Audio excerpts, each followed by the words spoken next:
next one, because phosphorus is limiting and everything needs it, it often turns out also that when phosphorus leaks out of systems, like out of agricultural fields or out of cities or such, it functions as a pollutant. And here you can see a lake on the bottom half has received phosphorus. The top side has only received carbon and nitrogen. The bottom side has received carbon, nitrogen, and phosphorus. So phosphorus is necessary to have massive algal blooms that lead to the greening of lakes like this and eutrophication.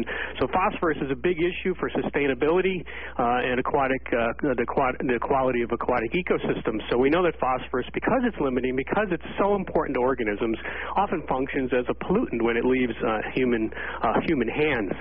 Now we go on to the next slide.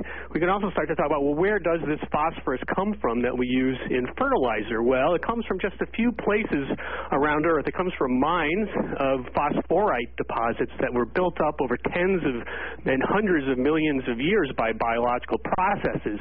These mines are located in just a few countries around the world. The United States has phosphorus reserves in Florida and North Carolina that are rapidly being depleted because of fertilizer consumption. Morocco has major phosphorus reserves, as does China, but the distribution of this resource is relatively scarce around our planet. And so because of this scarcity and its geographic distribution, and because of the burgeoning demand for phosphorus fertilizer, there's some concern, and we can see the next slide, please, among scientists that supplies of phosphorus that support the green revolution and high agricultural production might become scarce, at least supplies of cheap phosphorus.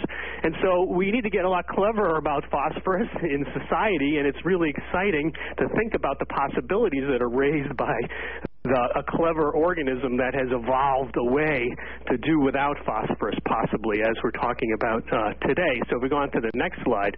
So as I think about the ramifications for the possibility of an organism that doesn't use phosphorus, the possibilities start to run away to think about how it might be used in wastewater treatment, how it might be used in recovering phosphorus from various sources, how it might be used in bioenergy production, and other sorts of possibilities. So really, we have a new way of thinking now if this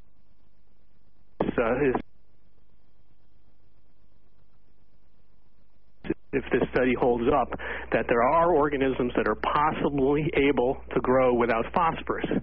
And as someone who's studied phosphorus for my entire career, essentially, and who regularly gives lectures about phosphorus in which I state that every living thing uses phosphorus to build its DNA, the idea that I'm sitting here today discussing the possibility that that's not true is quite shocking. So, Felisa, I have to thank you and blame you for making our lives somewhat more difficult. So it really is quite a remarkable report in the context of what we know about phosphorus and its importance in ecosystems. So thank you, Jim. It sounds to me like you're going to need to go out and find a new textbook to teach all those students about what elements are used to build life. Well, I don't know about a whole new